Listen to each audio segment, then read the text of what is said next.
ನಮಸ್ಕಾರ sir. Sir ನಿಮ್ಮ ಹೆಸರು ಸರ್? ಸರ್ ಉಮೇರುಲ್ಲಾ ಖಾನ್ ಅಂತ ಜಮ್ಜಮ್ ಅಂತ ಕರೀತಾರೆ ಸರ್. ಯಾವ ಏರಿಯಾ ಸರ್ ನಿಮ್ಮದು? ಸರ್ ನಮ್ಮದು 16ನೇ ward Mahalakshmi layout sir, Kolar.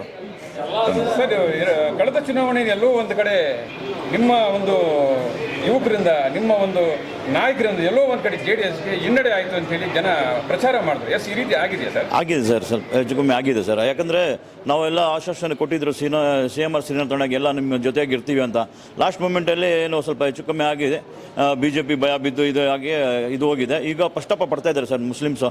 ಯಾಕಂದರೆ ವ್ಯಕ್ತಿ ನೋಡಿ, ಇಂಥ ವ್ಯಕ್ತಿಗೆ ಇವಾಗವರೆಗೂ CM ಶ್ರೀನಾಥ್ ತೊಂಡ ಅವರು ಮುಸ್ಲಿಮ್ಗೆ ಕೈ ಬಿಟ್ಟಿಲ್ಲ. ಇವಾಗ ಸೋತು ಕೂಡ ಎಲ್ಲ ಯಾವ್ದಾದ್ರು ಮದುವೆ ಕರೆದ್ರು ಬರೀತಾರೆ, ಯಾರು ಸಾವಾದರೂ ಬರ್ತಾ ಇದ್ದಾರೆ, ಯಾರ ಕಷ್ಟ ಸುಖಕ್ಕೆ ಬಂದರೂ ಅವ್ರಿಗೂ ಸಹಾಯ ಮಾಡ್ತಾ ಇದ್ದಾರೆ. ಇವಾಗವರೆಗೂ ನಮಗೆ ಆತ್ಮೀಯದಿಂದನೇ ನಮಗೆ ಕರಿತಾ ಇದ್ದಾರೆ. ನಮಗೂ ಅವರು ಯಾವಾಗೂ ಅವ್ರ ವಿರುದ್ಧವಾಗಿ ಮುಸ್ಲಿಂ ವಿರುದ್ಧ ನಮ್ಗೆ ಕೈ ಬಿಟ್ಟಿದ್ದಾರೆ ಅಂತ ಅವ್ರ ವಿರುದ್ಧ ಯಾವುದು ಭಾಷಣ ಕೊಟ್ಟಿಲ್ಲ, ಅವ್ರು ಯಾರ ವಿರುದ್ಧ ಇದು ಮಾಡಿಲ್ಲ. ಅದೇ ಪ್ರೀತಿಯಿಂದ ಇವಾಗ ನಮಗೆ ಕೇಳ್ತಾ ಇದೆ, ಏನಪ್ಪ ನಿಮ್ಮ CM ಶ್ರೀನಾಥ್ ಅವರು ಸೋತರು ಕೂಡ ನಮ್ಮ ಮುಸ್ಲಿಂ ಪ್ರೋಗ್ರಾಮ್ಗಳಲ್ಲಿ ಭಾಗಿಯಾಗ್ತಾ ಇದ್ದಾರೆ, ಅವ್ರಿಗೆ ಎಲ್ಲ ಇದು ಪ್ರೀತಿಯಿಂದನೇ ಮಾತಾಡ್ತಾರೆ ಅಂತ.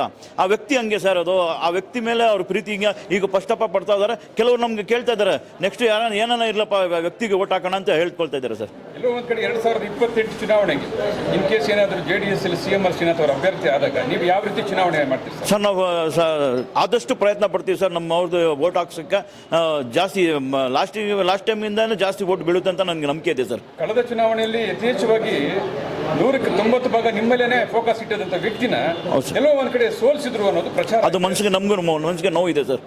ಮನಸ್ಸಿಗೆ ನೋವಿದೆ ಸರ್.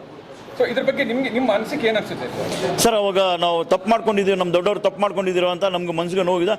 ಅವಾಗ ನಾವು ಮಧ್ಯದಲ್ಲಿ ನಾವು ಪ್ರೋಗ್ರಾಮ್ಗಳಲ್ಲಿ ನಾವು ಹೇಳ್ತಾ ಇದ್ದೀವಿ, ನೀವು ತಪ್ಪು ಮಾಡ್ಕೊಂಡಿರಿ, ಒಳ್ಳೆ ವ್ಯಕ್ತಿಗೆ ನಾವು ಕಲ್ಕೊಂಡ್ಬಿಟ್ಟಿದ್ದೀವಿ ಅಂತ. ಇವಾಗ ನೆಕ್ಸ್ಟ್ ನೋಡೋಣ, ಪ್ರಯತ್ನ ಪಡೋಣ ಅಂತ ಹೇಳ್ತಾ ಇದ್ದಾರೆ ಸರ್. ಅಲ್ಪಸಂಖ್ಯಾತರು ಕೋಲಾರದಲ್ಲಿ ಸುಮಾರು ಜನ ಇದ್ದಾರೆ. ಹೌದು ಸರ್. ಸೊ ನೀವೆಲ್ಲರೂ ಕೂಡ ಸೇರಿ ಮುಂಬರುವ ಚುನಾವಣೆಯಲ್ಲಿ ಯಾರನ್ನ ಗೆಲ್ಲಿಸ್ತೀರಿ ಸರ್? ನಾವು CM ಶ್ರೀನಾಥ್ ಅಣ್ಣಗೆ ಕರ್ಕೊಂಡು ಬರ್ಬೇಕಂತ ಸರ್. ಹಗಲು ರಾತ್ರಿ ನಾವು ದುಡಿಯೋಕ್ಕೆ ನಂಗೆ ಕಷ್ಟ ಇದೆ. ನಾವು ಲಾಸ್ಟ್ ಟೈಮ್ ನಾವು ಕಲ್ಕೊಂಡಿರೋದಕ್ಕೆ ಫಸ್ಟಪ್ಪ ಬಿಡೋದಕ್ಕೆ ನಾವು ಹಗಲು ರಾತ್ರಿ ನಾವು ಅವ್ರ ಜೊತೆಗೆ ದುಡಿಯೋಣ ಅಂತ ನಾನು ಅನ್ಕೊಂಡಿದ್ದೀನಿ ಸರ್. CM ಶ್ರೀನಾಥ್ ಅವರು ನಿಮ್ಗೆ ಎಷ್ಟು ವರ್ಷಗಳಿಂದ ಪರಿಚಯ ಸರ್? ಸರ್ ನನಗೆ ಸುಮಾರು ಒಂದು 18 ವರ್ಷದಿಂದ ಪರಿಚಯ ಸರ್. ನಿಮ್ಮ ಸಮುದಾಯದ ಬಗ್ಗೆ ಅವರ ಒಲವು ಹೆಂಗಿದೆ ಸರ್? ಸರ್ ತುಂಬ ಚೆನ್ನಾಗಿದೆ ಸರ್. ಇವಾಗಲೂ ಅವರು ಹೊರನಾಡ ಬೆಳಿಗ್ಗೆ ಆದ್ರೂ ನಮ್ಮವರು ಜಾಸ್ತಿ ವ್ಯಾಪಾರದಲ್ಲಿ ಆಗಲಿ ಹೊರನಾಡ ಜಾಸ್ತಿ ಇರೋದು ನಮ್ಮವ್ರ ಜೊತೆನೇ ಸರ್ ಜಾಸ್ತಿ. ವೀಕ್ಷಕರೇ, ಇಂತಹ ವಿಡಿಯೋಗಳು ನೋಡಬೇಕಾದ್ರೆ ಐಡಿಯಾ ನ್ಯೂಸ್ ಅನ್ನು ಸಬ್ಸ್ಕ್ರೈಬ್ ಮಾಡಿ, ಶೇರ್ ಮಾಡಿ, ಲೈಕ್ ಮಾಡಿ.